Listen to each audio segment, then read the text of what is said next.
문재영 교수님 네.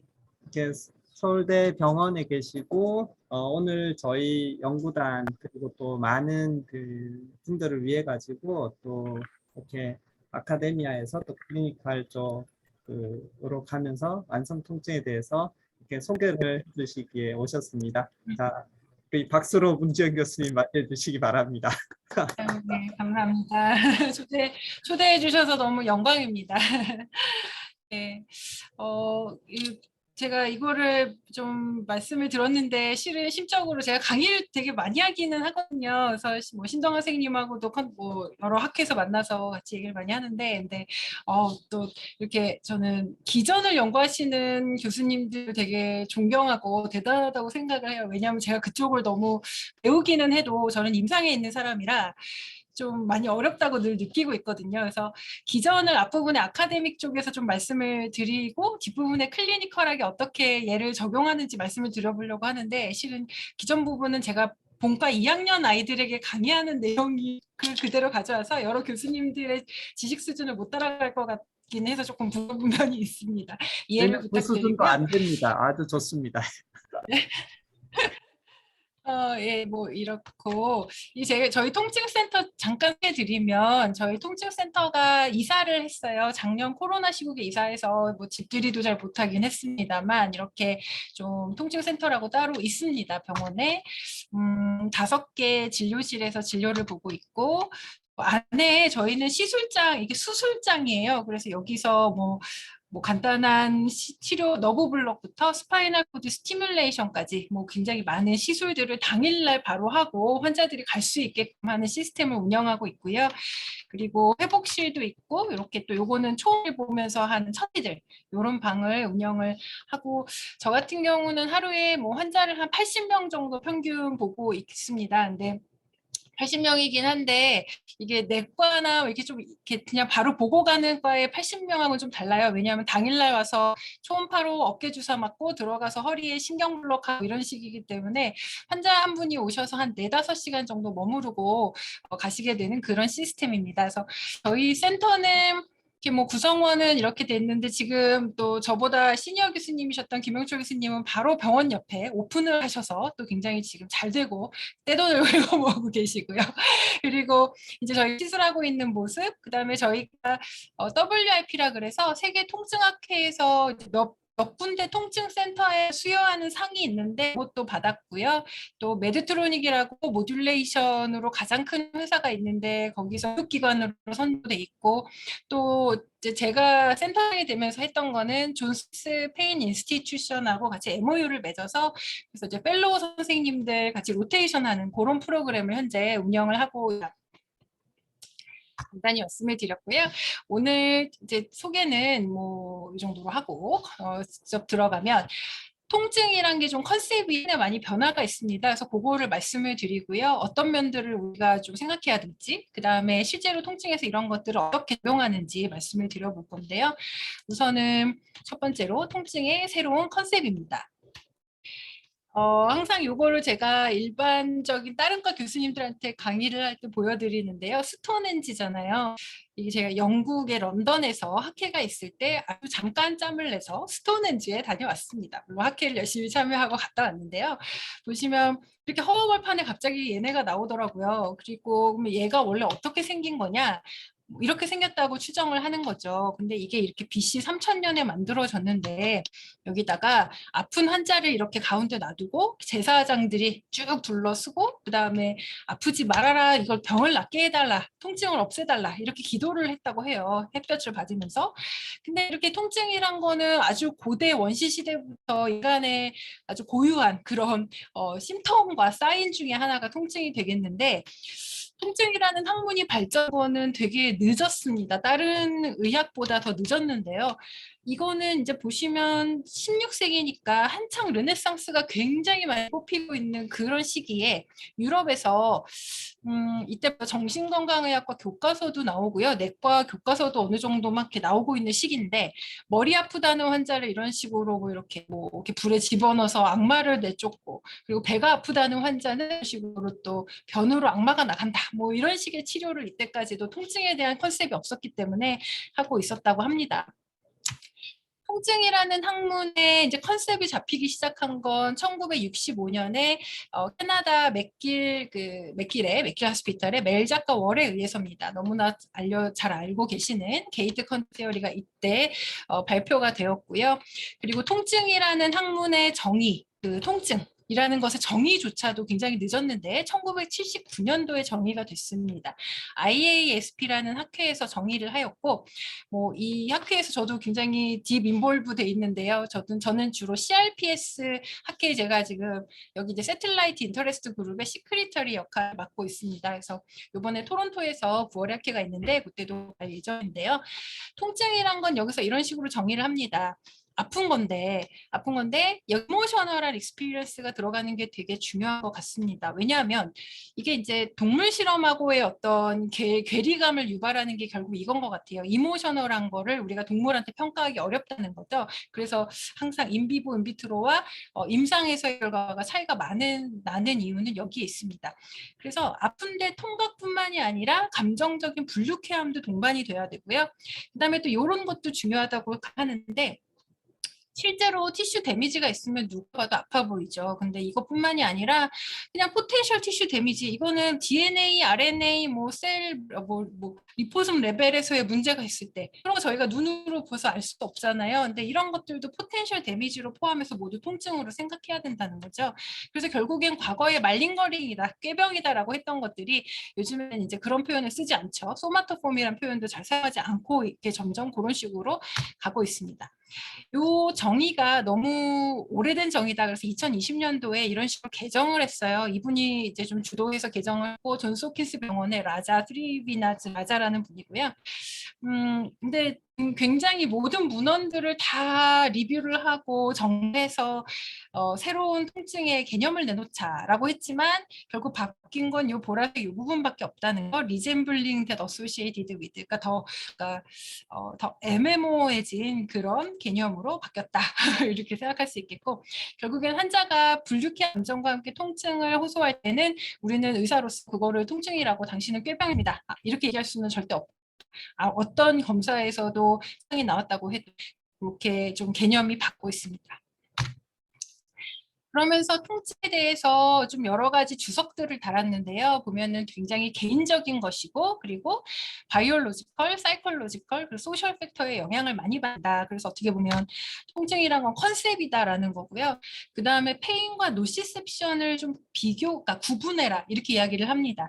이거는 페인은 감정적인 게 상당히 많이 들어가 있고요. 노시셉션이라고 하는 건 그저 통각입니다. 그래서 통각 수용체성 그 수용기에서 어떤 화학적, 케미컬, 아니면 메카니컬한 그런 자극에 의해서 통증 신호가 전달되는 게 노시셉션이겠지만, 페인은 거기에 덧붙여 감정적인 요소가 들어가줘야지 페인이 되겠습니다.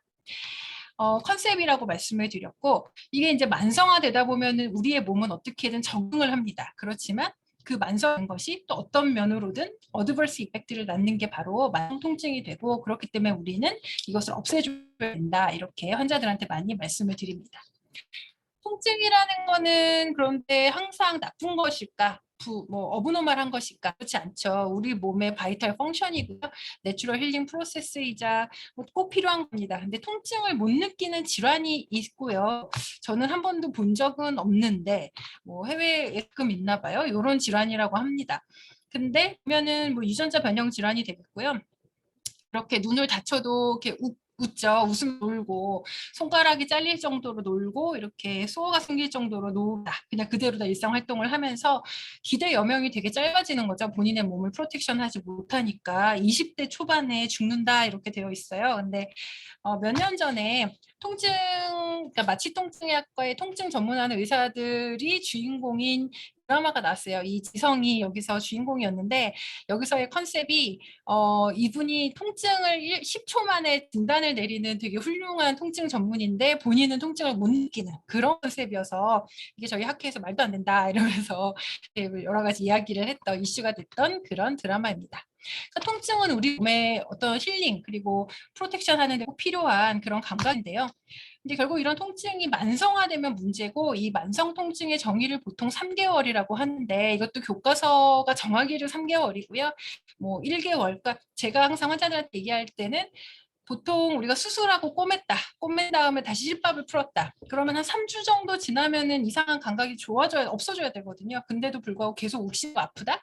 벌써 이상 징후가 보이고 있는 것이고 만성화될 가능성이 있는 것이고 그렇기 때문에 통해야 된다. 이렇게 설명을 드립니다.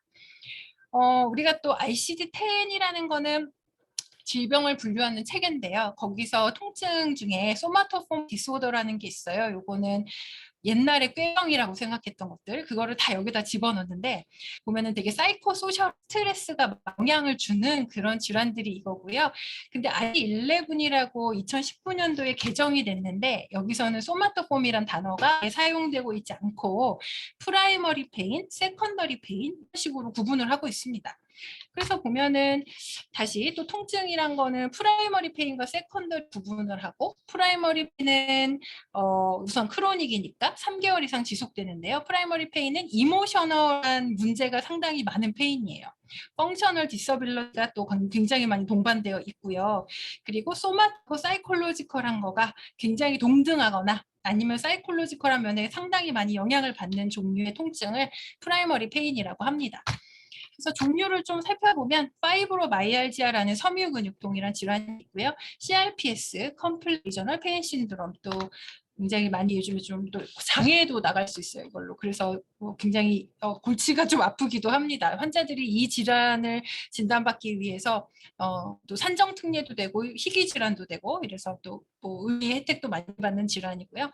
그 다음에 크로닉 프라이머리 헤드에이크 같은 것, 에이티피컬 페이셜 페인이라든지 또는 뭐 이렇게 펑셔널 이렇게 이리터블 바울 신드롬 이런 것들 긴장하면 화장실 달려가야 하는 그런 종류의 질환들 또 우리가 MRI를 찍었는데 뭐 아무리 봐도 전혀 디스크도 없고 너무나 깨끗해 환자들은 허리가 계속 얘기를 합니다.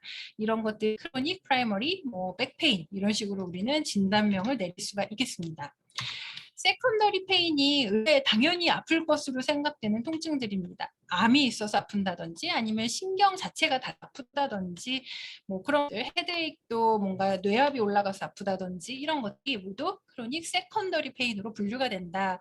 그래서 ICD-11에서는 이런 식으로 분류를 하는데요. 우리나라는 KCD 지금 7을 사용하고 KCD-7에서 이제 8으로 넘어가는 단계인데 7 같은 경우는 ICD-10을 기준으로 하고 있어요. 그래서 아마 이런 식으로 통증의 분류가 향후에는 바뀌지 않을까 조만간 이렇게 생각을 하고 있습니다. 근데 통증이란 거는 프라이머리 페인, 세컨더리 페인으로 그냥 나누는데 근데 이게 더 중요합니다. 기전이 더 중요하겠죠. 왜냐하면 이거에 따라 약이 달라지고요. 뭐 전부 다 아카데미아는 이걸 중요시 여기죠. 뉴로패식 페인, 노시셉티브 페인, 믹스트 페인으로 나뉘고 뉴로패식 페인은 포스트오페틱 뉴랄지아 되게 대표적인 게 되겠고 DM, 페리페랄 폴리뉴로패시 이런 것들이 있습니다. 노시셉티브 페인은 이제 조인트에 디제너레이티브 오스테오 아스라이티스가 생길 때 초반에 노시셉티브 페인이 되겠고요. 수술하고 나서 당장 아픈 것들, 오피오이드에 반응이 좋은 통증들, 이게 바로 노시셉티브 페인입니다. 근데 실제로 임상에서 환자를 많이 보다 보면요. 이 두 가지가 애매하게 섞여 있는 경우가 되게 많고 요거를 우리는 믹스드 페인이다 이렇게 이야기하는데 또 요거 말고 노시 플라스틱 페인이라는 게 있어요. 요거는 아직까지도 우리말로 번역을 할 수가 없는 페인입니다. 아직까지도 번역어가 없어요. 이거는 신경병증성 통증이고 얘는 이제 통각수용성 통증인데 얘는 뭐라고 해야 될지 아직 모르겠는데 얘야말로 이제 예전에 말했던 펑셔널 페인입니다. 브레인의 노시셉션 그리고 이제 브레인에서 이제 통증을 신경계에서 통증을 인지하는 그런 스레숄드 자체에 영향이 생겨버려서 통증을 되게 예민하게 인지하는 상태? 뭐 이 정도로 설명을 하고 있는데 이런 노시 플라스틱 페인에 대해서도 따로 기전에 의한 분류를 하고 있습니다. 아까 임상에서 믹스트 페인이 되게 많다 그랬는데요. 이제 대표적인 믹스트 페인을 좀 설명드리면 디스크가 있고 디스크가 이제 뉴클레우스 펄퍼스가 아뉬러스 파이브로시스에 쌓여 있는데 얘가 터집니다. 디스크 치면 안에 있는 뉴클레우스 펄퍼스가 밖으로 새어 나오고 이게 바로 염증 물질이 되죠. 프로인플라메이토리 사이토카인들을 마구 내뿜고 그러면서 이렇게 신경을 인플라메이션을 일으키게 됩니다. 그러면서 얘가 튀어나와서 뒤에 있는 스파이널 코드를 누르고요. DRG에 영향을 그러면서 또 문제를 일으키죠. 그래서 얘가 직접 이렇게 튀어나와서 문제가 일으켜지는 메카니컬한 노시세티브 페인, 신경을 눌러서 또 신경을 염증을 일으켜서 만들어지게 하는 뉴로패식 페인, 이런 것들이 항상 섞여서 나타나는 그런 믹스드 페인의 양상으로 이렇게 대표적인 통증 질환이자 그리고 임상에서 실로 많은 경우가 믹스드 페인이 되겠습니다. 이 표도 학생들한테 많이 보여주는 건데요. 보면은 알로디니아와 하이퍼알제지아의 개념을 설명하는 겁니다. 오른쪽이 자극의 인텐시티, 그 다음에 이제 Y축이 페인 인텐시티입니다. 원래 이 정도 자극이 가져야 요만큼 통증이 느껴지는 게 정상이라면 요 정도 자극에 이렇게 많이 통증을 느끼는 걸 하이퍼알제지아라고 하고, 그 다음에 원래는 통증이 없어야 되는 자극임에도 불구하고 통증을 호소하는 거를 우리는 알로디아 이런 식으로 설명을 합니다. 되게 멋있게 설명을 하긴 합니다만, 그렇지만 임상에서 환자들한테 이렇게 물어볼 수는 없잖아요. 그렇기 때문에 어떻게 설명을 하냐. 보통 환자들이 와서 앉아서 기다릴 때 이런 설문지를 이용합니다. 이거는 페인 디텍트라 그래서 2016년도에 제가 밸리데이션을 해서 한글 버전을 그래서 실었는데요. 논문을 보시면 이런 설문지를 환자한테 나눠주는 거예요. 그래서 통증 부위에 쓰라린지 타는지 따끔따끔한지 스치기만 해도 아픈지 정기 충격이 오는지 먹먹한 네거티브 심텀이 있는지 이런 것들을 물어보는 거죠. 그래서 점수입니다. 점수를 매기고 그다음에 통증의 패턴을 체크하고 뭐 이런 걸로 점수를 좀 최종 총점을 매기면 여기서 19점 이상이 되면은 뉴로패식 페인에 가깝고 이렇게 민감도와 특이도를 가지고 뉴로패식 페인이다라고 이야기를 하고요. 13점보다 아래쪽이면 노시세티브 페인에 가깝다 이런 식으로 설명을 하는 거고요. 실제로 이것과 되게 잘 맞아요. 그래서 이 점수를 가지고 환자들에게 또 약을 처방하는 데 사용하기도 하고, 그러니까 통증의 질환의 진단명도 중요하지만 이런 현재 환자가 느끼고 있는 심텀이 되게 중요하다. 그거에 따라서 1차 약제로 뭐 엔세이드, 그러니까 1차 약제로 안티컨벌전트가 들어가지 않는 통증이어도 뉴로패식하다면 안티컨벌전트를 처방하고 이런 식으로 진료를 하고 있습니다. 여러 선생님들께서 저보다 더 많이 잘 알고 계시는 통증의 어떤 뉴로패시의 그 완성 단계가 되겠고요. 페리페랄과 센트럴 단계로 나눌 수가 있겠고, 페리페랄 오토센서타이제이션, 헤테로센서타이제이션, 그 다음에 센트럴도 와인드업을 거쳐 센트럴 센서타이제이션, 마지막으로 말 어답티브 뉴로플라스티시티, 이게 바로 이제 통증의 완성 단계, 뭐 이런 식으로 설명을 할 수 있겠는데요. 보시면 페리페랄 센서타이제이션, 페리페랄 센서타이제이션입니다. 그래서 보시면은 이렇게 외부 자극에 의해서 PGE2 같은 인플라메이토리 뭐 좀 자극들이 먼저 이제 발생이 되겠고, 그러면서 EP 리셉터를 통해서 레스팅 멤브레인 포텐셜을 증가시키고 뉴런 파이어링 스레숄드를 감소시킨다. 뭐 당뇨병 환자들한테는 이런 것들이 통증을 페리페랄 센서타이제이션을 일으키는 자극이겠다 이런 식으로 이야기를 하고, 또 초반 뭐 이런 식으로 리셉터 레벨에 또 이온 채널 레벨에 미미하게 영향을 줬다가 이것들이 또 굉장히 증식을 많이 하게 되거나 뭐 진 레벨의 변화를 일으키게 되는 경우, 얘를 또 페리페랄 센서타이제이션의 한 범주로 넣게 되겠습니다. 이거는 DRG 레벨에서 발생한 와인드업 피노미넌을 설명하는 건데요. 이런 식으로 자극이 이렇게 좀 어느 정도 그 역치를 넘어가지 않는 자극일지어도 계속 반복적으로 G의 DRG에 줬을 때 이런 식으로 그냥 가만히 있어도 흥분해버리는 이런 상태를 만들어내는 것이 너버스 시스템의 와인드업 이라고 이야기를 하고 말 어답티브 뉴로플라스티시티 대표적인 그런 생리학적인 그런 현상이 되겠습니다. 통증 신호가 계속 스파이널 도잘 혼 쪽으로 들어오면 서브스턴스 P나 글루타메이트 같은 대표적인 통증 전달 물질들이 결국에는 스피노살라믹 트랙을 통해서 브레인으로 통증을 전달하고요.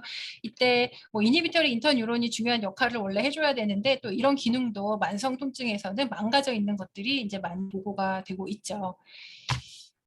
또 중요한 역할을 하는 게 글라이얼 셀이 있는데, 글라이얼 셀들이 예전에 별 역할을 안 한다고 생각했지만 요즘에 이쪽만 연구하시는 그런 교수님, 학자들도 많이 계신 걸로 알고 있습니다.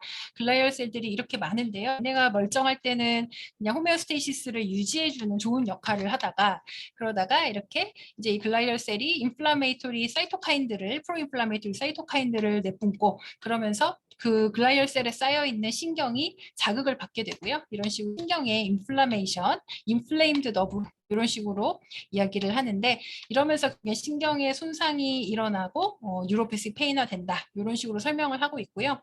또 생각을 해보면 예를 들어 니 조인트 페인인데 니 조인트에 뭐 시너비얼 플루이드에 염증이 계속 생겨서 또 사이토카인들, 좋은 사이토카인들이 계속 내뿜어지고 그러면은 또 니 조인트를 또 이너베이션하는 너브들을 또 건드릴 테고 그러면서 또 니 조인트 페인은 원래는 노시세 페인의 대표적인 예인데 너브가 망가지면서 뉴로패식 페인화되는 그런 상태를 볼 수가 있습니다.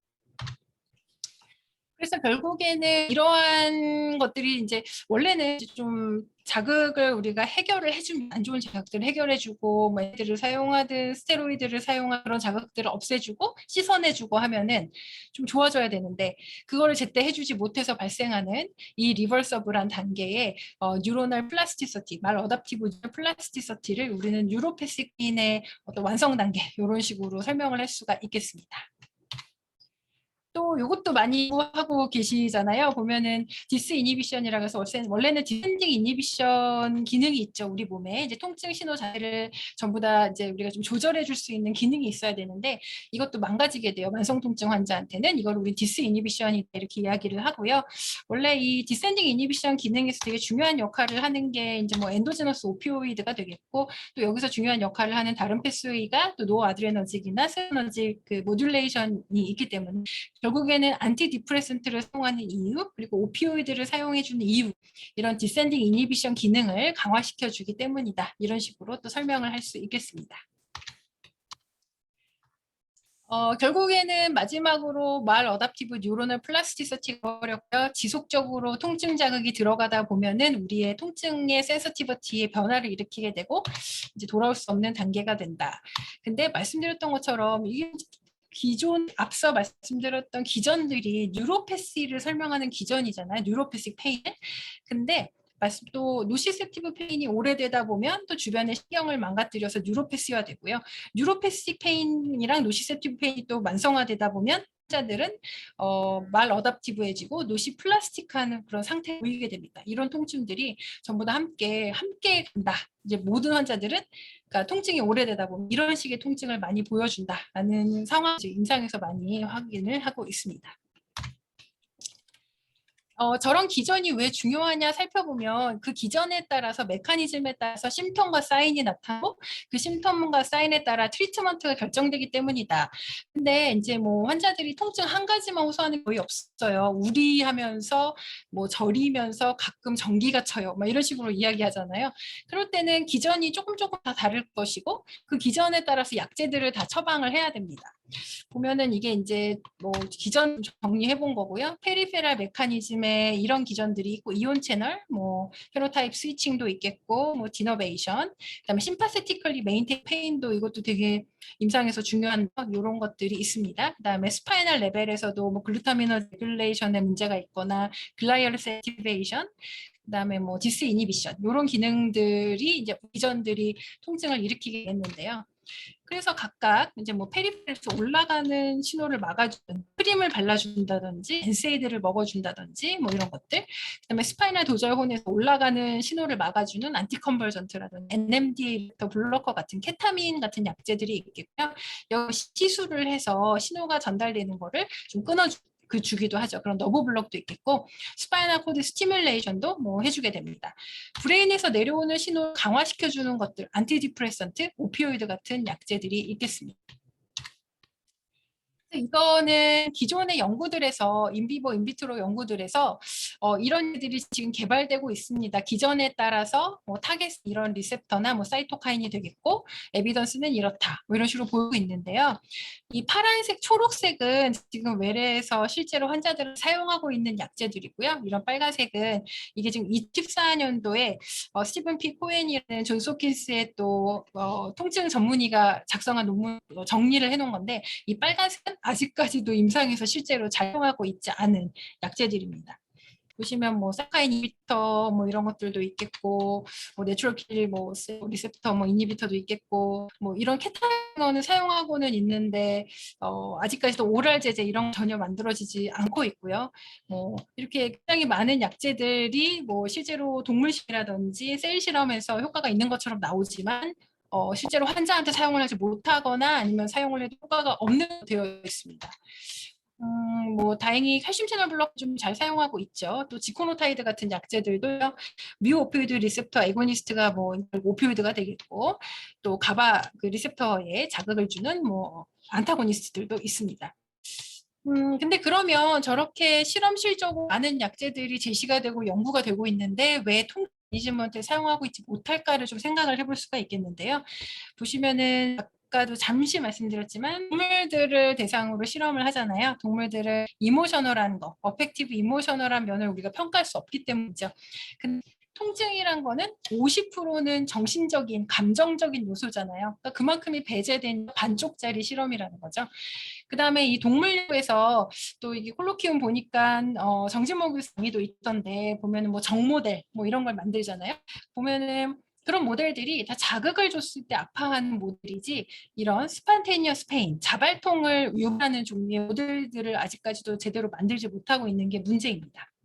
이런 것들이 문제고 또 뭐 통증에 대해서 우리가 생각해 봐야 되는 거 정말 빨리 치료를 해주면 효과가 좋을 것이냐 뭐 이런 것도 생각해 봐야 되고 메커니즘 베이스드 뭐 페인 트리트먼트가 정말 이거가 가장 최선이냐 뭐 이런 것도 아직까지도 논의거리가 많이 되고 있는 문제입니다.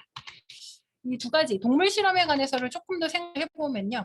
애니멀 모델과 클리니컬 모델이 있는데 애니멀 모델은 보통 몇 시간에서 뭐 오링을 끼운다 몇 시간 끼워 놓잖아요. 그다음에 뭐 아니면은 며칠 정도에 걸쳐서 만드는 건데 클리니컬한 페인은 수주부터 수개월 뭐 몇 년에 걸쳐서 환자들이 고통을 겪는 것이고 그만큼 또 뭔가 변환이 있는 그런 종류의 통증이라서 애니멀 모델이 클리니컬 페인을 절대적으로 평하기는 좀 부족하다라는 거고요. 그 다음에 또 애니멀 모델 생각을 해봤을 때 이런 네거티브 심텀들, 럼니스라든지 그 쥐에서 뭐 위크스 이런 거를 잘 평가하기 어렵다는 거. 항상 포지티브 심텀들은 확인하기 쉽지만 네거티브 심텀들을 확인하기 어렵다는 거. 그래서 이쪽에 대해 아직 약이 제대로 없습니다. 그 다음에 또 동물 실험들 주로 하이퍼 알지지아, 알로디니아에 대한 평가를 하고 있지 스판테스 페인 이게 되게 또 임상에서 환자들에게 중요한데 이런 거에 대한 통증 모델이 전혀 없다는 거 그리고 무엇보다도 어펙티브한 컴포넌트를 우리가 평가할 수 없다는 게 동물 실험이 또 클리니컬한 모델로 바로 적용할 수 없는 그런 가장 큰 요소가 되겠습니다. 그리고 또 생각하면 저런 어펙티브한 그런 분야 그런 쪽에 이제 일종이 있겠죠. 플라세보 이펙트도 실은 무시할 수가 없습니다. 플라세보 이펙트 딱 쳐보면은 구글에서 이런 게 뜨던데요. 이 박스만 봐도 기침이 멈췄다. 플라세보 이펙트죠. 보면은 뭐 이렇게 통증 리얼 클리니컬 프랙에서 어떤 심텀이 좋아질 때 이런 여러 가지 요소들을 생각을 해볼 수가 있겠고 이 중에 요 세 가지 요소를 보통 우리가 플라세보가 아니겠느냐 이렇게 생각할 수 있겠거든요. 이거는 제 실험인데요. 리도케인을 그 CRPS 환자들한테 IV로 인퓨를 해봤습니다. 그랬더니 여기 요 앞에 있는 게 리도카인을 주입을 받고 리도카인 주입 전, 리도카인 주입 후 이렇게거든요. 요건 리도카인 그룹이었고요. 요거는 리도카인을 안 주고 맹물을 줬어요. 노말셀린을 준 그룹입니다. 근데 보시면 처음 비짓 1과 비짓 2 때는 맹물을 줬는데 환자들의 통증이 주 전보다 이렇게 떨어집니다. 이게 다 플라세보 이펙트죠. 이렇게 많이 떨어진다는 거예요. 근데 이제 이 정도 되니까 환자들의 기대 효과가 이제 2번 주고 나니까 없어졌어요. 그래서 BG3와 BG4에는 맹물을 준 그룹은 이런 식으로 통증이 제대로 올라가는 걸 확인을 할 수가 있습니다. 그래서 이런 것이 이 앞에 1, 2가 결국에는 플라세보 이펙트였구나라는 거를 생각을 해보실 수가 있겠고 굉장히 강력하죠. 통증이 이렇게 심했던 환자가 맹물만 줬는데도 이만큼 떨어진다는 거는 정말 플라세보 이펙트의 강력한 그런 효과를 보여주고 있는 겁니다. 플라세보 이펙트의 논문들 찾아보면은 플라세보 이펙트가 임상에서 우리가 뭐 CT, 뭐 삼상 연구 이런 거 할 때 얼마나 될 것인가. 근데 통증 환자들한테는 되게 심하다 그래요. 그래서 뭐 1%에서 100%까지 플라세보 이펙트를 설명할 수 있다. NEJM에는 뭐 그런 논문들도 있었고요. 그래서 우리가 어떤 통증 그리고 또 문제는 플라세보 이펙트가 얼마나 오래 지속될지 그리고 그 몇 퍼센트인지 100%까지 이른다고 하니까 그런 걸 전혀 예측하기가 어렵다. 통증 환자들은 정신적인 요소가 많이 관여하고 있기 때문에 이런 것들을 예측하는 거가 굉장히 어렵고 플라세보 이펙트가 어떤 임상 실험 큰 임상 연구에서 큰 지금 영향을 차지한다. 뭐 이런 식으로 이런 것들이 리미테이션의 또 한 가지가 되겠습니다. 그렇다면 이제 환자한테 정말 제대로 된 약을 주고 이게 목물이라고 소개를 한다면 그러면은 환자가 효과가 있을 것이냐? 예, 요거를 우리가 평가하는 게 노세보라고 하죠. 효과가 이거를 정말 줬는데도 불구하고 어떤 프리쿠셔닝에 의해서 환자가 효과가 없다고 이제 대답을 하는 그런 상태. 이 연구에서는요, 어떤 그룹은 셀린을 줬고요, 또 한 그룹은 레미펜타닐을 줬습니다. 수술하고 나서 많이 아프다 이랬을 때 줬고, 근데 이 그룹은 레미펜타닐을 주면서 뭐라고 했냐면 셀린이라고 얘기를 했죠. 그랬더니 환자가 통증이 얼마나 많이 떨어지느냐, 요거밖에 안 떨어졌다는 거죠. 실제로 레미펜타닐을 똑같이 줬는데도 불구하고 이런 식으로 네거티브 익스펙테이션이 이런 식으로 얼마나 통증 조절에 크게 영향을 미치는지를 보여주는 그런 재미있는 연구가 되겠습니다. 네, 그래서 지금까지 좀 페인이라는 거에 아카디아에서 어떤 식으로 우리가 적용할 수 있는지 컨셉을 말씀을 드려봤습니다. 정의가 좀 변했지만 거의 비슷하다. 감정적인 요소가 굉장히 많이 포함되어 있고 또 프라이머리, 세컨더리 페인으로 나뉘는데 동물 실험에서는 그거를 감정적인 요소를 충분히 반영할 수 없는 증들이 너무나 많다라는 말씀을 드렸고요. 이번 실제로 임상에서 우리가 어떻게 환자들을 치료를 하는지 좀 말씀을 드리려고 하는데요. 통증 치료는 한 가지로 해결될 수 있는 건 아니고 저희가 약을 또 처방을 하고 그리고 환자들한테 살을 빼라, 운동해라, 스트레칭해라, 당뇨병, 혈당 줄여라, 낮춰라 이런 교육을 굉장히 하고요. 사이코세라피도 하고 그다음 뭐 엑서사이즈, 그다음에 재활 운동도 하게 하고 또 여기서 보시면은 어디셔널 옵션으로 여기서 너브 블럭이라든지 다양한 인터벤션들을 한다. 여러 선생님들께서 그러면은 도대체 인터벤션을 언제쯤 하는 것이 좋겠느냐? 보통 요즘의 컨셉은 인터벤션을 언제 하느냐? 2단계부터 하는데요. 2단계는 오피드를 시작하기 전 단계입니다. 왜냐하면 오피가 굉장히 사회적으로 문제가 되고 있잖아요. 마약성 진통제. 그래서 오피오이드를 사용하기 전에 이런 너브블럭이라든지 주사 치료를 통해서 마약성 진통제로 넘어가는 거 어떻게든 막아라라고 이야기하는 그 이유는 이렇습니다. 오피오이드를 환자한테 처방을 하잖아요. 특히 3개월 이상 처방을 하게 되면은 이것도 제가 실시한 연구인데 우리나라 6개 대학병원의 오피오이드 만성 처방 환자들을 대상으로 조사해 봤더니 5명 중에 1명 정도가 케미컬 호핑을 나타냅니다. 이건 뭐냐면 이거는 뭐냐면 네네네네. 이거는 5명 중에 1명인데요. 예를 들어 나는 우울하니까 마약을 먹어야 되겠다. 나는 좀 잠이 안 오니까 마약을 먹어야 되겠다. 이런 식으로 제대로 사용하지 않고 어뷰즈 그다음에 이제 오남용한다는 거죠. 마약을 그걸 이제 케미컬 호핑으로 이제 분류를 했고요. 보시면 5명 중에 1명인데 이런 5명 중에 1명이라는 비율은 우리만 그런 게 아니고 우리는 실은 마약을 많이 쓰는 것 같지도 않은데 우리처럼 우리나라만 이런 거 아니야? 이게 아니라 마약을 많이 쓰는 미국도 마찬가지고 모든 나라가 대부분 이 정도입니다. 5명 중에 1명 이상이 케미컬 코핑, 마약을 제대로 이용하지 않고 남용하는 모습을 보인다. 그만큼 또 중요하죠. 마약에 대한 처방을 우리는 조심스럽게 해야 된다라는 컨셉으로 지금 트렌드로 가고 있습니다. 이것도 신문에 이제 내기도 했고요. 이런 식으로. 환자 한 명을 좀 보여드리려고 하는데요. 프로그래머인데 지하철 타고 가다가 지하철이 급정거를 해서 넘어져서 밟혔어요. 다리를 밟혔는데 왼쪽 다리 밟혔는데 그러고 나서 종합병원 정형외과를 갔습니다. 전도 신경전도 검사를 했는데 이상 소견 전혀 없었는데 계속 아픈 거죠. 그래서 좀 큰 병원 가봐라 이런 얘기를 듣고 왔고 신경과를 먼저 가셔서 근전도 신경전도가 아마 너무 초반에 했기 때문에 나왔을 거다 제대로. 그래서 다시 이래서 봤더니 심근상 징후가 이런 식으로 보였고요. 재활의학과 갔더니 발을 잘 못 움직이는 거가 이제 확인이 되었고 통증센터를 와서 저희가 환자를 확인을 했는데 많이 아프다 하셨고 통증의 양상은 이런 식으로 되게 다양한 통증들을 호소를 하고 계시죠. 보면은 환자 다리가 이랬는데 지금 사진을 잘 못 찍는데 보시면 조금 더 많고요. 그리고 또 조금 다리에 요 두께도 얇은 거를 확인을 해볼 수가 있습니다. 환자를 좀 어디가 아픈지 만져봤어요. 그랬더니 환자가 막 난리가 났어요. 브레이크스루 페인을 만지면서 호소해서 그래서 제대로 된 신체 검진을 하지 못했던 그런 환자입니다. CRPS일 거라고 의심을 했습니다. 그래서 여러 가지 좀 검사들을 했습니다. 부어 있었고, 또 아픈 쪽 발이 많이 차가웠고, 컬러도 달랐고, 뭐 이런 식으로. 그리고 또 그냥 눈에 보이는 대로 진단을 무조건 할 수는 없어서 다양한 또 실험실적 검사를 했고, 삼상 볼스캔이라는 거에서 CRPS인 것 같다라는 소견을 받았고, CT도 찍었더니 뼈가 이제 좀 얼룩덜룩한 디미네랄리제이션 되어 있고, 그 좀 피부가 오히려 서브큐가 부어 있는 모습들도 확인할 수 있었고요. 그 다음에 이런 감각 이상 검사에서도 스몰 라지 파이버 뉴로패스도 있었고 체열 촬영도 했는데 양쪽의 다리의 온도 차이 심한 거를 확인할 수가 있었습니다. 결국에는 CRPS로 진단을 했습니다. 근데 타입 2, 타입 1과 타입 2가 있는데 타입 1은 신경 손상이 없는 거고 타입 2는 신경이 있는 겁니다. 그래서 이 사람은 신경 손상이 있는 타입이었기 때문에 CRPS2로 진단을 하였습니다. 이 환자의 이제 서모 사진이 되겠고요. 적외선 촬영입니다. 보시면 이렇게 차이가 많이 나는 걸 확인을 할 수가 있습니다. 마치 다리가 퍼렇게 안 달려 있는 것처럼 있는 다리가 지금 아픈 다리가 되겠습니다. 왼쪽 다리고 이런 식으로 발바닥 온도 차이가 굉장히 심한 거를 확인을 해볼 수가 있습니다.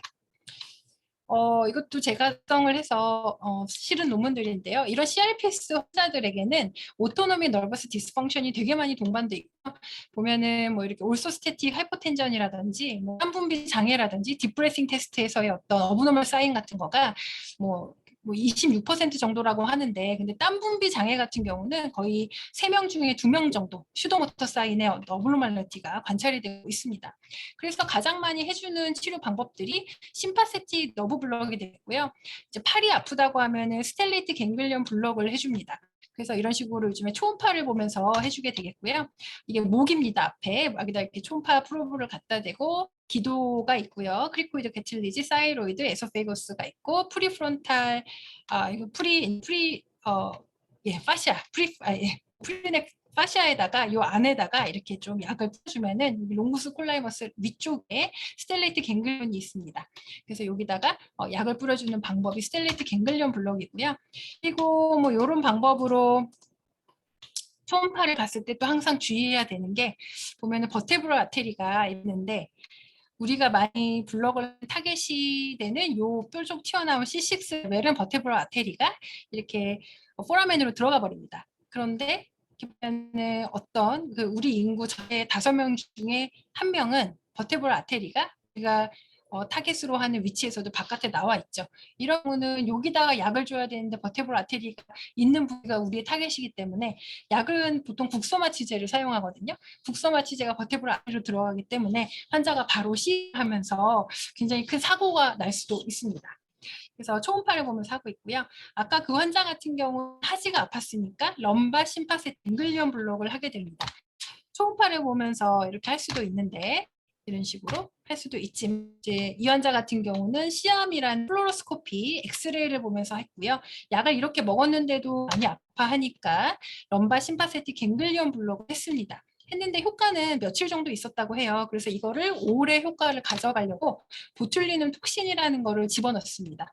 왜냐하면 이 심파세틱 시냅틱 파이버가 콜리너직이거든요. 그래서 아세틸콜린의 분비가 좀 떨어지면 그런 심파세틱 톤이 조절되지 않을까라는 그런 가정하에 보툴리눔 톡신을 심파세틱 갱글리온에다가 주입을 해줬고 환자는 굉장히 만족스러운 통증 완화 효과를 얻었습니다. 그리고 이것만으로 효과를 얻을 수 있는 게 아니기 때문에 또 스파이널 코드 스티뮬레이션도 했고요. 그러면서 뭐 보툴리눔 톡신을 이제 시간이 지나면 보툴리눔 효과가 떨어지잖아요. 그래서 간혹 가다가 해주고 있는 그런 환자입니다. 이런 식으로 스파이널 코드 스티뮬레이션도 했고요. 럼바 심파세틱 갱글리온 블론을 하고 있는 모습인데 상당히 많이 좋아졌습니다. 그래서 NRS 페인 스코어가 4점이고 그리고 또 많이 아프지만 잔잔은 스파이널 코드 스티뮬레이션으로 잡고 있고 통증이 옛날에는 되게 심한 게 맨날 왔는데 요즘에는 일주일에 한 번 이런 식으로 이야기도 하고 있고요.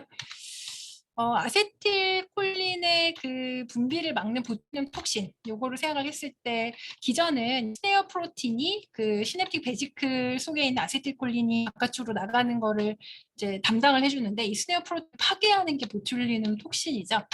보툴리눔 톡신의 타입에 따라 뭐 어디를 파괴하는지가 조금씩 스네어 그 컴플렉스가 달라지게 되겠는데, 그러면은 저런 통증 환자에 있어서 정말 보툴리눔 톡신이 효과가 프롤롱 되는 거가 맞는지, 이거를 또 임상 연구해봤고요. 요거는 아네스이지올로지 3월 달에 실었습니다. 그리고 이달에 논문으로 선정도 해서 되게 이슈화됐던 그런 논문이 되겠는데요. RCT 보고가 되겠고, CRPS 환자를 당으로 한 그룹은 국소마 치제만 줬고요. 한 그룹 보툴리눔 톡신을 주고 3개월 동안 팔로우업을 해봤습니다. 그랬더니 통증 점수가 보툴리눔 톡신을 준 그룹이 더 유효하게 떨어지는 거를 3개월째도 더 떨어지는 걸 확인을 해볼 수가 있었고요. 또 보면은 템퍼레처, 심파세틱 톤이 감소하기 때문에 혈관이 확장되고 템퍼레처가 상대적으로 증가하는 모습을 또 3개월 동안 확인해 볼 수가 있습니다. 발의 온도도 많이 올라가는 걸 볼 수가 있었고요. 그리고 통증 너무 시려워서 힘들어요 라는 콜드 인톨러런스 스코어도 상당히 좋아지는 걸 확인할 수가 있었고, 보툴리눔 톡신을 줬을 때, 그리고 환자가 먹먹하다든지 에이킹이라든지 이런 통증의 양상이 더 호전되는 거를 확인을 해볼 수 있었습니다. 보툴리눔 톡신은 뉴스미터 중에 뭐 아세틸콜린의 엑소사이토시스를 방해하는 효과 외에도, 그래도 그거 외에도 굉장히 다양한 역할을 통해서 통증의 완화에 기여를 한다라고 생각이 되는데요. 보면은 근데 뭐 정확하게 딱 제시해서 보여준 기전은 지금 많지는 않고, 다이렉트하게 또 인다이렉트하게 뭐 말초지역 그리고 또 좀 더 중추 부분에서 이런 통증을 전달하는 그런 다양한 물질들의 분비를 막는 것으로 알려져 있습니다. 그리고 또 어떤 연구에서는 얘가 중추에서도 다이렉트하게 작용을 한다, DRG에서도 작용한다, 뭐 이런 식으로 설명하는 그런 이전 논문들도 있습니다. 그리고 아까 스파이크 스티뮬레이션을 한다 그랬는데요. 이거는 이제 란셋에 제가 뉴로 모듈레이션에 관해서 같이 정리를 했던 논문을 여러 유수 학자들하고 같이 실었던 게 되겠고요. 스파이널 코드 스티뮬레이션이 뉴로 모듈레이션의 가장 대표적인 모드가 되겠고요.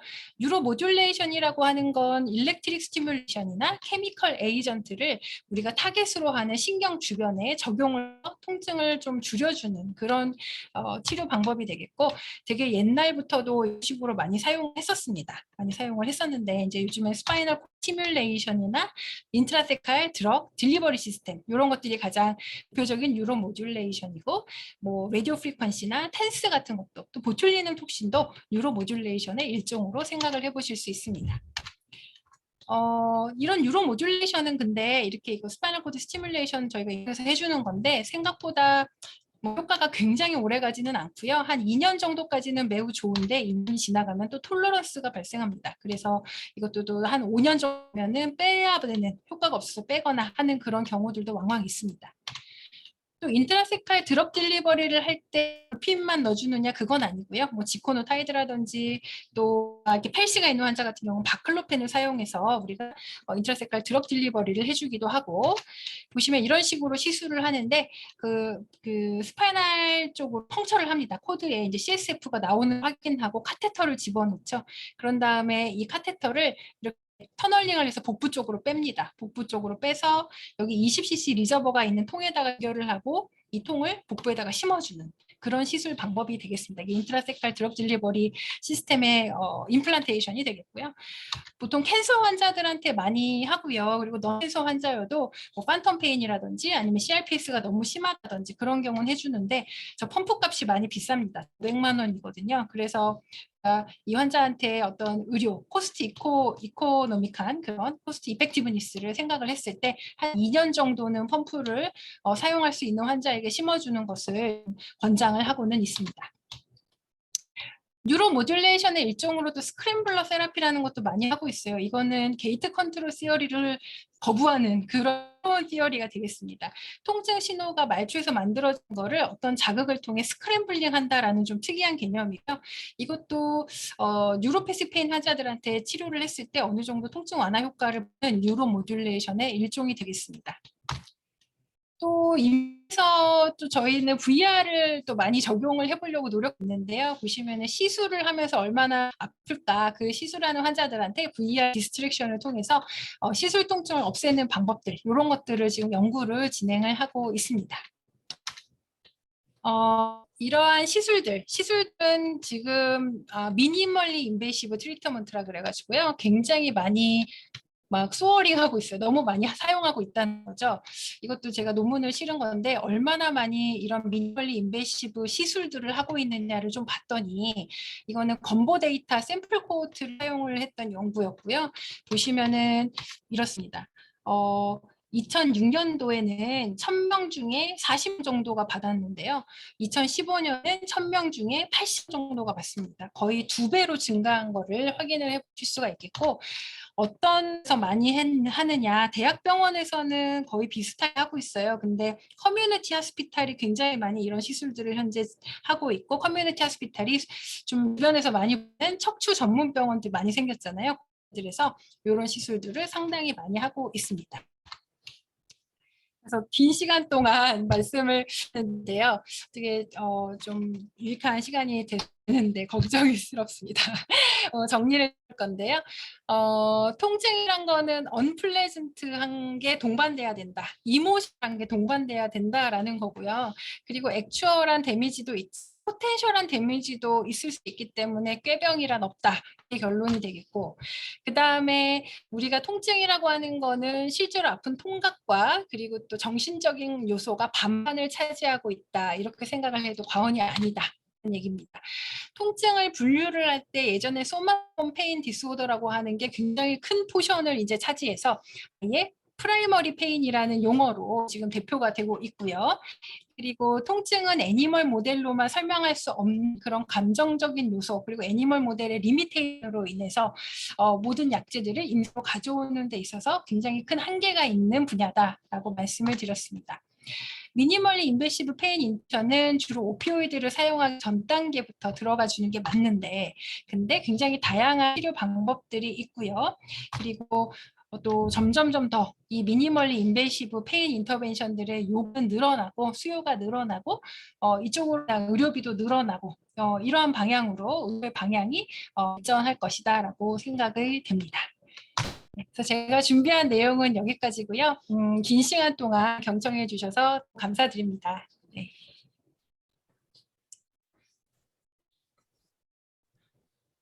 네, 문지영 교수님, 굉장히 그 컴프레hen시브한 강의 정말 감사드립니다.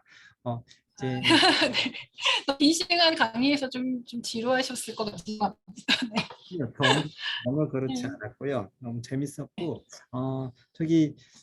사실 저희가 또 이렇게 질문을 통해 가지고 또 새롭게 배우는 점이 많아서요. 이제 보자. 네네. 스크린 쉐어를 잠시 닫아 두셔도 될 것 같습니다. 네, 여기 참여해 주신 분들은 가능하시면 되도록이면 이제 비디오 켜시고 좀 자유롭게 실제 의논할 수 있으면 더 좋겠습니다. 굉장히 이 임상 말씀 들어서 너무 재밌었는데요. 네. 이제 실질적으로 저희가 마침 이제 인공지능을 네. 가지고 여러 닥터 앤서라고 그런 걸 개발해서 이제 플랫폼을 만든 그런 회사랑 사실 요 미팅 바로 전에 미팅을 가졌었는데요. 네네. 이전에 IBM 왓슨도 있었고 그런 것들이 있었는데 네. 이 통증은 이렇게 저희가 흔히 알려진 심장 질환, 뇌 질환, 당뇨병 이런 거랑 좀 다르게 심텀에서 출발해서 가는 네. 경우 그렇게 이렇게 간주되는 경우가 많아서 이렇게 네, 어떻게 보면 맞습니다. 약간 더 불분명하다고 들었었는데 혹시 인공지능이 많이 발달하게 된다면 이 분야에 네. 어떻게 기여를 할 수 있을지 혹시 상상을 해주실 수 있다면 참 좋을 것 같아요. 네, 실은 저도 인공지능 활용해서 딥링, 머신러닝 이런 거를 활용해서 좀 프로그램 개발하고 이런 거에 초음파 회사랑 코업을 한 게 있습니다. 그래서 근데 이제 뭐 인공지능이 개발이 잘 되면은 뭐 관도 없어질 것이고 직종이 많이 없어질 것이고 막 이런 얘기 나오잖아요. 네네. 의사들 중에는 어떤 거가 끝까지 살아남을까? 그래도 통증 의사는 끝까지 살아남지 않을까? 왜냐하면 정신적인 요소가 굉장히 크게 작용하는 것이고 직접 환자를 만지고 환자에게 직접 이제 뭔가 주사를 주입해야 되고 그런 행위들이니까요. 그래서 그나마 인공지능 그쪽에 영향을 덜 받지 않을까라고 생각은 해요. 근데 만약 이거를 우리가 임상에서 실제로 활용을 한다면 제가 제안했던 거는 초음파, 그러니까 이미지의 어떤 진단면에 있어서는 인공지능이 굉장히 도움을 줄 것 같아요. 그래서 어떤 거를 했었냐면 인공지능을 통해서 초음파가 스스로를 찾아줍니다. 그래서 통증을 치료하는 의사들이 이제 너브가 굉장히 헷갈릴 때가 있고 아니면 머슬이 헷갈릴 때가 있는데 초음파가 모든 걸 찾아주고요. 인공지능 프로그램 딜러를 통해서 했던 거고요. 그래서 뭐 엉뚱한 데다가 신경수상을 일으키는 주사를 놓거나 엉뚱한 머슬에다가 찌르는 게 아니라 정말 환자에게 필요한 곳에다가 주사를 해주는 그런 프로그램을 개발해서 실제로 지금 한 초음파 회사에서 그거를 탑재해서 판매를 하고 있습니다. 네. 네, 네, 감사합니다. 저기 여기 네. 계신 분들 많이들 궁금하신 점 있을 테니까 먼저 질문들 좀 나눠주셔도 좋을 것 같습니다. 김홍모 선수 들어오셨네요. 네. 네, 네. 네, 선생님 강의 잘 들었습니다. 예, 예. 반갑습니다. 학교에서 맨날 뵙거든요. 네. 네, 교수님께는 질문이 있는데요. 네, 네. 아까 그 통증 보여주셨잖아요. 네, 통증 네. 커브 이렇게 보여주셨는데, 그게 이게 그 스케일 그 측정을 할 때 네. 그 바스로 측정을 한 건가요?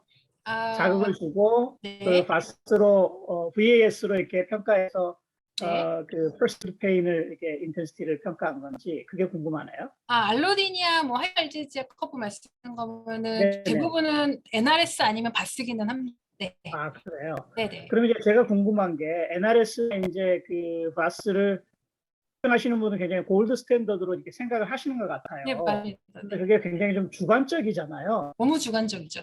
네. 네. 그럼에도 불구하고 이렇게 골드 스탠다드로 이게 하는데 그래서 제가 이 그 논문을 어디다 냈는데 네, 네. 왜 바스 스케일을 측정을 안 했냐 이렇게 얘기를 해가지고 네.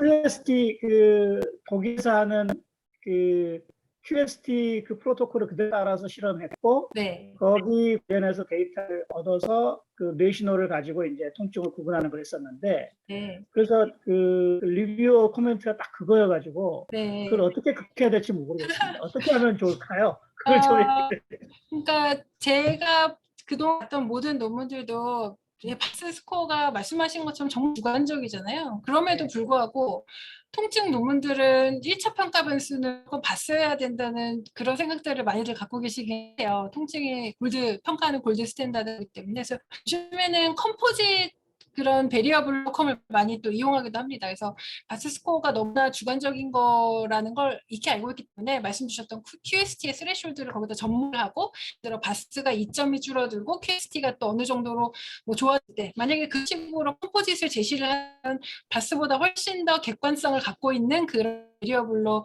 생각을 해보실 수가 있는데요. 근데 아까 제가 보톡스 보여드렸는데요. 거기서도 1차 변수가 통증 점수가 아니에요. 템퍼레처 가거든요. 아, 예. 예, 예, 그래서 예. 거기서도 맨 처음 이제 얘기를 들었던 게 왜 통증 점수를 안 했냐. 이 얘기를 먼저 저도 들었습니다. 이제 그거를 그래서 어떻게 프로텍션 했냐 하면 통증이란 게 이제 이 시술을 한다 그래서 모든 환자의 통증이 다 주는 게 아니잖아요. 근데 네네. 저는 그 보톡스 연구를 통해 객관적인 효과를 평가해 보려고 하기 때문에 템퍼처는 다 증가는 하는 거예요. 통증은 안 줄 수 있을지언정. 그렇기 때문에 네네. 그거 통증을 2차 평가 변수로 받고 템퍼처를 1차 평가 변수로 본 거 이런 식으로 프로텍션해서 예, 실기는 했습니다. 네, 네. 아유, 좋은 저기 코멘트 같은데, 네. 그걸 좀 저기 활용을 해보면 좋을 것 같고요. 네. 또 하나는 지금 아까 그 본 그런 그 S 커브가 있었는데, 시그모이드 커브죠. 네. 근데 그게 대부분 그 센시티비티를 측정할 때 네. 보면 대부분 그런 S 커브를 이렇게 다 보여주거든요. 네. 네. 실제로 근데 지금 통증 감각 검사도 이렇게 되어 있는데 네. 그 커브가 정말 맞다고 얘기할 수 있는지. 통증 감각 S 커브 뭐 어떤 감각 검사를 말씀드리는 건가요? 지금 혹시? 결국은 이제 그 아까 보시면은 이제 그 외부에 자극을 줄 때 뭐 압력감이나 네, 혹은 뭐 뭔가 핀으로 찌르거나 네, 혹은 뭐 온도 자극을 주거나 네, 했을 때 그렇게 그 VAS로 본인들이 점수를 매길 거 아니에요. 네, 내가 뭐 예를 들면 20도를 줬는데 뭐 네, 통증이 뭐 스스로 뭐 1이다, 어떤 거는 2다, 네, 어떤 거는 4다, 뭐 이렇게 줄 텐데 그렇게 그 쭉 측정을 하면 스커브로 이렇게 쭉 나오는 걸로 네, 네, 네.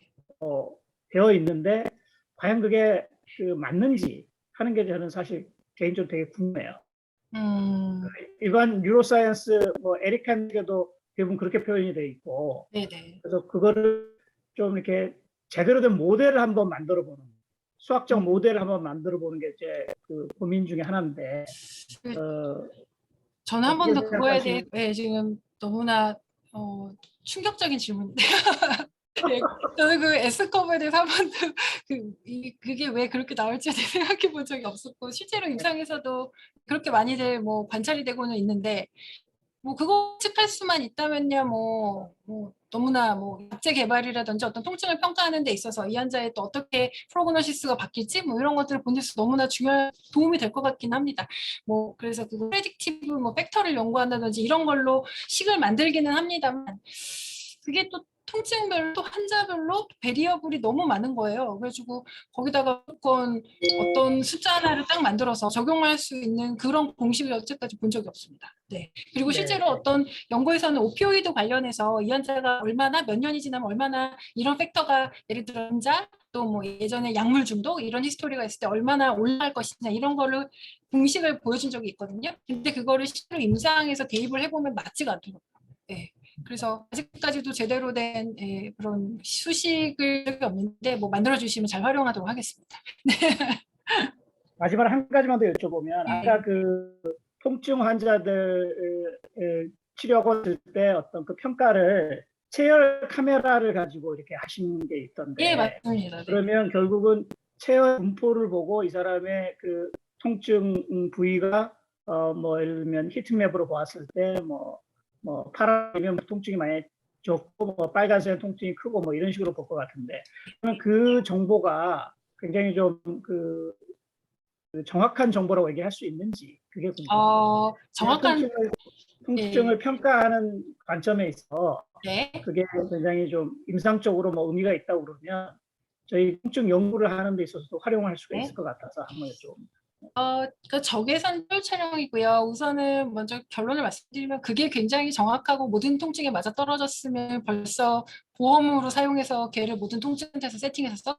근데 그렇지 않고 있는 것이고 이제 그거에서 얻을 정보가 있는 거죠. 예를 들어 이제 뭐 바스큘라 쪽으로 문제가 뭐 디지즈가 있거나 아니면은 뉴로패시한 양상의 통증이 오래 지속된 경우에 그런 경우에 양도 온도 차이를 많이 보이게 되고요.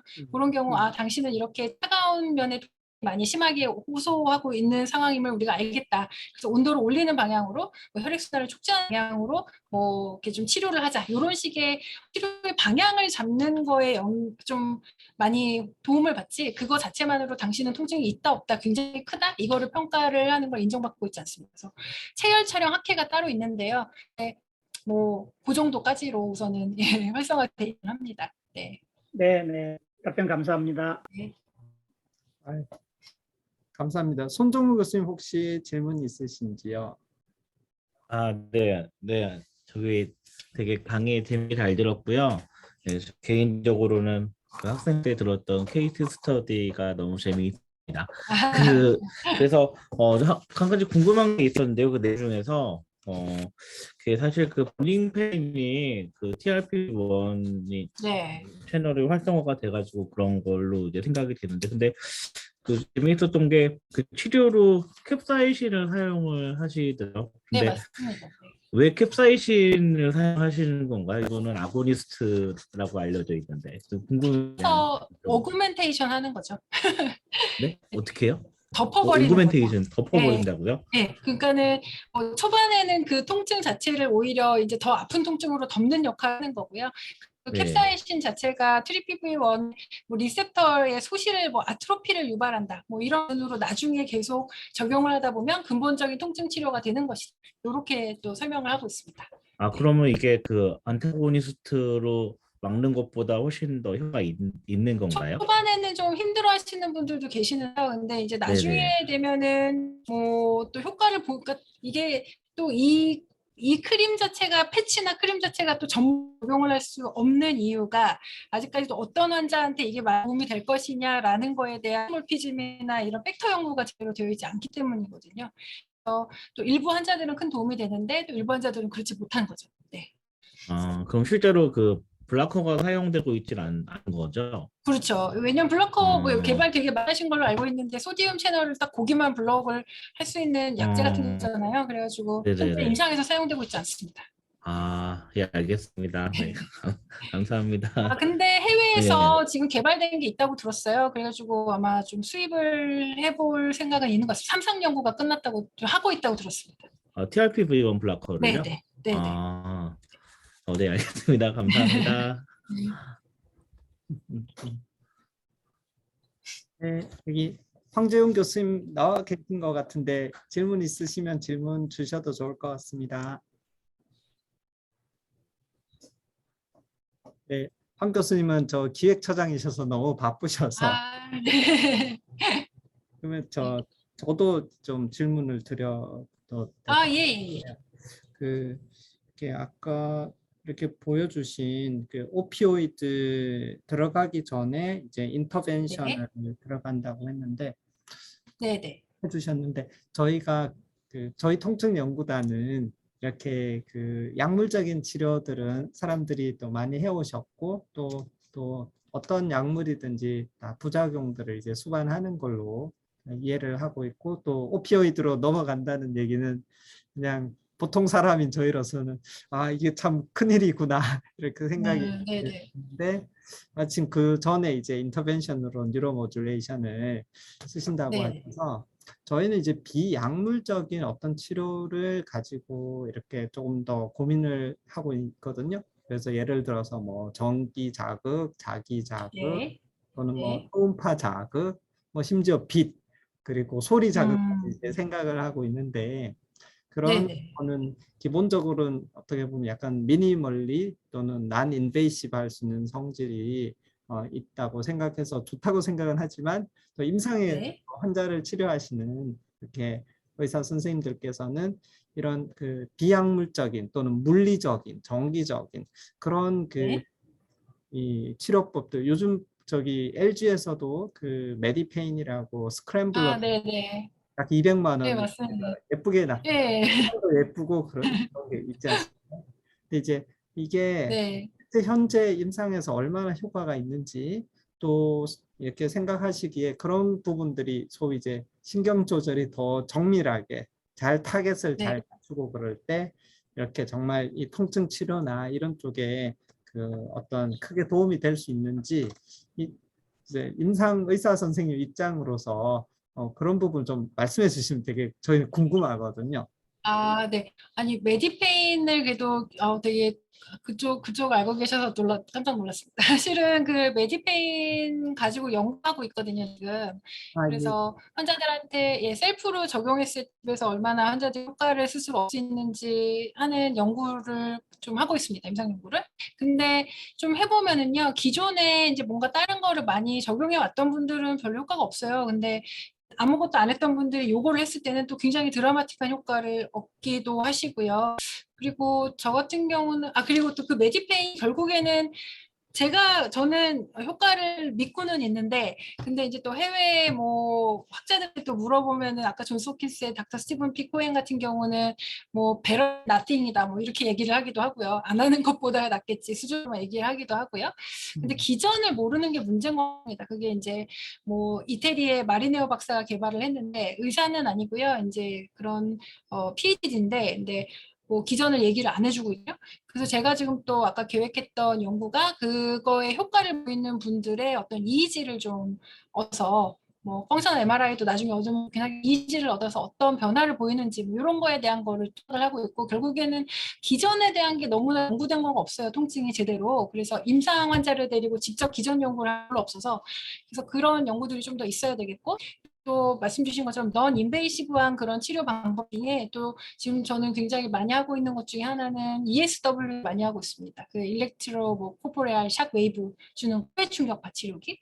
그것도 기전 자체야 뭐 동물 실험에서 얘가 뭐 리제너레이션을 하라고 뭐 인플라메이션을 뭐 없애고 뭐 이런 얘기는 많이 나오는데 아직까지도 걔가 어떻게 환자한테 제대로 작용해서 좋아지는지에 대한 기전 연구가 많지가 않습니다. 그래서 결국에는 이제 항상 같이 포억을 해야 되고 함께 연구를 해서 뭐 이지도 저 혼자 찍어서 해석할 수 없듯이 그런 것들에 대한 해석 부분에서는 임상의들이 항상 여러 교수님들께 좀 여쭤봐야 되는 문제라고 생각을 합니다. 네. 네, 그 저기 ESW인가 그거는 효과가 얼마나 있을지요? 그거 효과 좋아요. 저 그 또 뭐 별 효과 없다고 생각하시는 선생님들도 있지만은 반복을 해서 정확하게 때려줬을 때 그랬을 때 반복해서 저는 일주일 단위로 5번 정도 하게 하거든요. 최소 5번. 그렇게 했을 때 주사를 그냥 맞고 주사를 뭐 스테로이드를 계속 맞을 수가 없잖아요. 스테로이드 같은 거. 네. 얘를 5번 때려주는 게 스테로이드 뭐 세게 맞는 것보다 더 효과적으로 통증 완화 효과를 지속시키기도 합니다. 그래서 근데 항상 문제는 어느 환자에게 얘가 효과가 되게 좋을까를 정확하게 예측하는 게 상당히 어렵더라고요. 팩터가 너무나 다양하기 때문에 통증 치료에 있어서 항상 스트러글링하는 한계인 것 같습니다. 네네, 아유 감사합니다. 또 그런 말씀, 이 치료를 말씀해 주시니까 또 평소에 이렇게 조금 의문스러웠던 것이 이렇게 이 지금 말씀 주신 뭐 CRPS 타입 1, 타입 2가 네네. 얼브 인저리가 있느냐 없느냐 그런 말씀해 주신 것 같은데 그러면 이 만성 통증으로 간 환자분들에 대해서 이 네.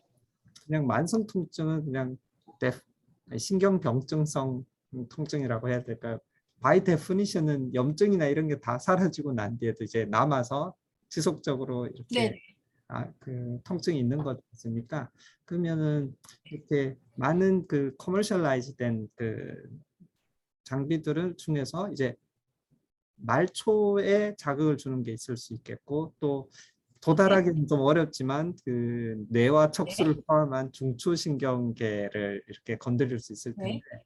아무래도 말초가 훨씬 더 접근성도 쉽고 그러겠지만 또 그게 만약에 한계가 있다면 중추신경에 어떤 뉴로모듈레이션을 주는 방법은 그러니까 실제 환자 치료를 하시면서 이게 저희가 뉴로모듈레이션의 대상이 페리페랄과 센트럴 중에서 이 센트럴도 얼마나 의미가 있는 것인지 또 그런 시도가 있는 것인지 좀 궁금합니다.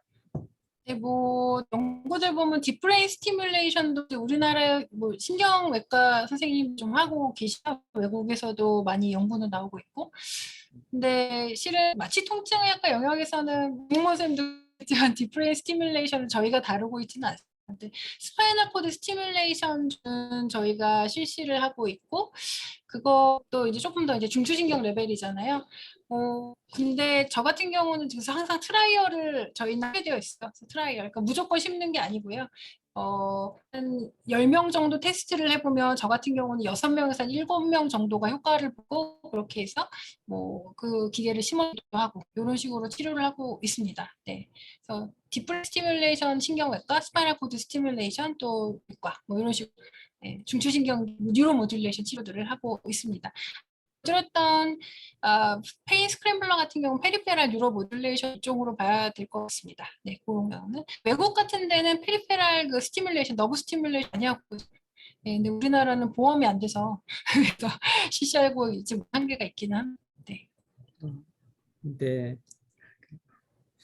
그러면 이런 그 페인 네. 스크램블러나 그런 게 이제 기전이 아직 잘 모르는 상태에서 이제 들어갔기 때문에 모든 또는 더 많은 환자분들한테 그 도움이 안 될 수도 있기 때문에 보험까지 안 된다는 네. 말씀이신 거죠? 네, 맞습니다. 네. 테스트를 해보고 도움이 될 경우에만 심도록 또 되어 있고요. 그리고 또 에비던스 자체가 워낙에 아직까지 기전 자체가 명확하지 않고 에비던스가 제대로 갖춰지지 않은 분들이 통증이 많기 때문에 그런 것들은 현재 보험 기준으로 받고 있지 못하고 있죠. 스크램블러도 그 중에 하나고요. 네. 네네네. 아유 저기 더 여쭤보고 싶은 건 되게 많은데 아, 네. 이메일로 주시면 제가 또 답변 것들은 다 이제 제 선에서 답변을 하도록 하겠습니다. 네. 네네. 뭐 거의 마지막이라고 해야 되나요? 한 5시 10분까지만 여쭤봐도 될지. 예, 예, 예, 예, 예. 조금 전에 이제 오피오이드도 말씀하시는데 우린 미국은 저희가 통계를 봐서 굉장히 뭐 한 해 5만 명 가까이도 뭐 과용으로 사망한다 그러는데 한국은 예. 그런 이야기를 들어본 적은 별로 없는데 한국은 얼마나 이게 큰 문제가 한국도 이런 게 문제가 되는 건지. 생각보다 우리나라가 오피오이드에 되게 관대한 편이었어요. 요즘에 조금 의사들을 죄어가며 오피오이드 처방을 안 하게 하려고 열심히 하는데, 근데 우리나라는 아시아권에서 오피오이드 처방에 있어서 항상 3위에 듭니다. 3위 안에. 예. 1, 2, 3위를 어디가 많이 먹냐 하면은 우리나라랑 홍콩이랑 말레이시아 요렇게가 항상 1, 2, 3위를 차요. 예전에 1위를 한 적도 있어요. 저희가 오피오이드 처방량이.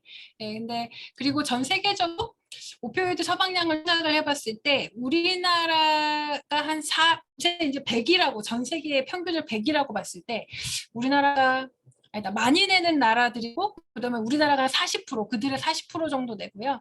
그다음에 뭐 캐나다 같은 데가 되게 많이 냅니다. 그래서 거기가 한 200% 정도 뭐 이런 식으로 내는데 실제로 아시아권에 있어서 우리나라는 굉장히 많이 내는 나라예요.